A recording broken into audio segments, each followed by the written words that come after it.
Bonjour à tous. Nous continuons l'exploration de ce qu'on appelle les 4 qualités illimitées. Nous avons déjà vu très concrètement comment mettre en œuvre l'équanimité pour générer une ouverture d'esprit, un esprit vaste au-delà de nos attachements, de nos aversions. On a vu également comment développer l'amour ou la bienveillance, c'est-à-dire être imprégné de ce souhait que tous les êtres soient heureux, ce qui est un antidote à l'aversion, à la haine. Et aussi on a vu ce paradoxe que plus on est soucieux du bonheur des autres, moins il y a sur nous de pression, il y a une joie qui prend place, une joie spirituelle. Et maintenant nous allons voir la 3e qualité à développer pour se préparer au développement de l'esprit de l'éveil, c'est la compassion. Avant de voir le sens, la définition de la compassion, il y a une question qui se pose, pourquoi cet ordre-là? On a vu pourquoi il était important de développer l'équanimité avant l'amour et la compassion, mais maintenant voyons pourquoi il est important de développer l'amour ou la bienveillance avant la compassion. Il y a tout d'abord, au niveau du sens, développer l'amour, c'est être soucieux du bonheur des êtres, et développer la compassion, c'est être soucieux qu'ils soient libérés de leur souffrance et des causes de la souffrance. Et comme le dit un grand maître bouddhiste indien du passé, Maitreya, il dit « La compassion s'écoule par le canal de l'amour bienveillant ». En fait, l'amour ou la bienveillance va nous ouvrir aux êtres à partir du souhait du bonheur. Et c'est ça qui va rendre la compassion possible. En fait, l'amour nous rend plus attentifs à la situation des autres de façon paisible, de façon non inquiète. Comme elle est centrée sur le bien-être, sur le bonheur, un authentique bonheur, il y a quelque chose qui permet à l'esprit de véritablement s'ouvrir. Elle crée une capacité d'ouverture à l'autre de façon douce, on pourrait dire.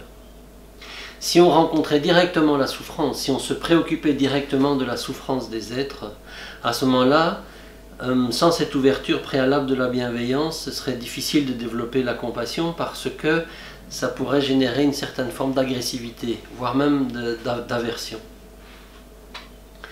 De considérer de façon vaste et ouverte la souffrance des êtres pourrait générer en nous une forme de colère, d'insatisfaction, de frustration.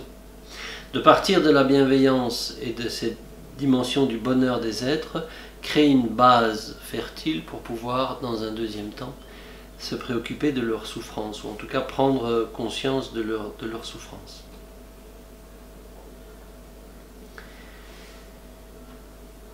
Alors maintenant, qu'on a vu l'ordre, d'abord l'amour et puis la compassion, d'abord ce qui est plus facile, on pourrait dire, le lien au bonheur, et ensuite quelque chose de plus confrontant, le lien à la souffrance. Voyons en quoi consiste cette compassion. Le Bouddha la présente comme un remède à l'indifférence et à cette attitude égocentrée. Et l'idée est de développer une lucidité par rapport aux situations difficiles que peuvent rencontrer les autres, les êtres. La compassion se formule de la manière suivante: puissent tous les êtres être séparés de la souffrance et de ses causes. Et elle s'élève, c'est une façon de s'y entraîner en tout cas, à partir d'une question qu'on peut se poser à soi-même. Qu'est-ce que ce serait si moi-même j'éprouvais ce que l'autre éprouve? Je prends conscience de la souffrance de l'autre et je me dis comment moi je vivrais ça, ce qui me permet avec acuité de comprendre ce que vit l'autre, ou en tout cas d'en avoir une compréhension. Et comme le dit Shamar Rinpoche, un grand maître, il dit si on se pose cette question, cela peut nous aider à développer la compassion. Et en fait, il nous faut une bonne raison de développer la compassion. Et il y a différentes portes d'entrée. Si on va voir dans la tradition, dans les textes traditionnels bouddhiques, on parle des êtres comme ayant été nos mères. dans le passé. Il n'est pas un être qui n'ait été notre mère, et envers laquelle nous avons une reconnaissance à développer, comme une dette. Cela suppose d'adhérer à la réincarnation, cela suppose d'adhérer à l'idée que tous les êtres ont été nos mères, cela suppose d'avoir une reconnaissance à l'égard de ces mères du passé, et cela fait beaucoup de notions, parfois pour un occidental, difficiles à intégrer. Les maîtres l'ont bien compris, et quelqu'un comme Shabdrung Rinpoche, un maître qui vient régulièrement en France, et notamment à Dakpo Bordeaux, à Dakpo Kagyu-Ling, il dit, lui il part habilement de la Déclaration universelle des droits de l'homme. Et il dit, nous adhérons à cette idée que tous les êtres ont le droit au bonheur, que tous les êtres ont le droit de se libérer de la souffrance de façon égale. Il y a l'idée d'égalité, de fraternité, de soutien mutuel. Et il nous invite à partir de cette idée-là, et il nous dit, il nous faut donc nous donner les moyens de libérer les êtres de la souffrance, tout autant qu'ils sont, au nom de l'égalité et de la fraternité. Il essaye de prendre notre état d'esprit, notre mentalité, comme point de départ de la compassion. Le Gyalwa Karmapa, un autre maître bien connu, lui, il part de l'idée que la compassion est une qualité inhérente à chaque être, et c'est en développant cette qualité de compassion que l'on va se relier à cette qualité de toute façon présente qui va pouvoir s'actualiser. Donc il y a différentes portes d'entrée selon les mentalités, les capacités des uns et des autres, mais en tout cas au bout du compte, quelle que soit la porte d'entrée, l'état d'esprit à développer dans la méditation sur la compassion est la même. C'est de prendre conscience que tous les êtres cherchent le bonheur. Il n'en est pas un qui ne cherche pas le bonheur. Tous les êtres cherchent à être heureux. Et on pourrait dire, ils s'y prennent mal, et au bout du compte, on se rend compte qu'ils génèrent leur propre mal-être. Ils ne voient pas la contradiction entre leur souhait de bonheur et les actes qu'ils accomplissent comme cause d'insatisfaction et de mal-être. Et de ce fait, contemplant cela, sur base de l'équanimité, sur base de l'amour, il y a une progression là-dedans, contemplant cela, il y a un souhait qui s'élève en nous, un souhait émerge de tout mettre en œuvre pour que les êtres puissent être libres de la souffrance et de ses causes. Et encore une fois, à ce niveau-là, on n'agit pas encore, mais on cultive dans le courant de l'être ce souhait profond, cette conscience profonde de la souffrance des êtres avec le souhait qu'ils s'en libèrent.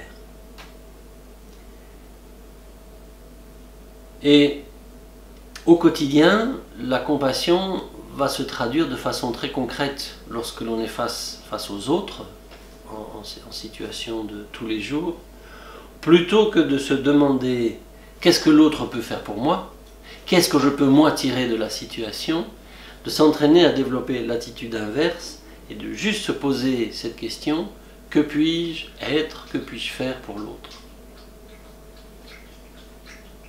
Et il faut être attentif à n'exclure personne dans cette démarche-là, dans cette contemplation-là, et ça nous ramène une fois de plus à notre méditation sur l'équanimité que nous avons pratiquée précédemment.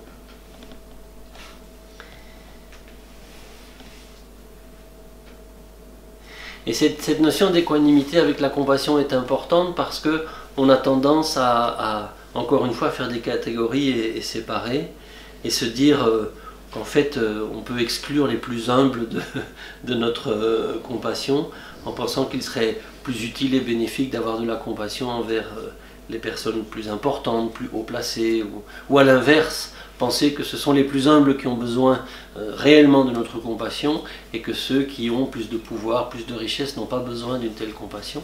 C'est se tromper sur la nature de ce qu'est la compassion et de prendre conscience des différents types de souffrances que rencontrent ces différents êtres. En fait, le souhait compassionné, c'est le souhait d'améliorer la vie des êtres. Et dans l'approche bouddhiste, ceci est important, on va le faire en les encourageant de pratiquer la vertu et d'abandonner les actions, les activités, les états d'esprit toxiques. C'est là notre porte d'entrée. À nous d'être créatifs, d'être habiles pour proposer ça, pour montrer cet exemple-là. Parce que c'est cette attitude-là qui va nous permettre et permettre aux êtres d'éviter la souffrance et de générer les causes de bonheur. Et c'est comme ça que l'on peut parler d'un bouddhisme véritablement engagé dans le sens de générer pour les autres de véritables causes de bonheur et de séparation, de libération de la souffrance.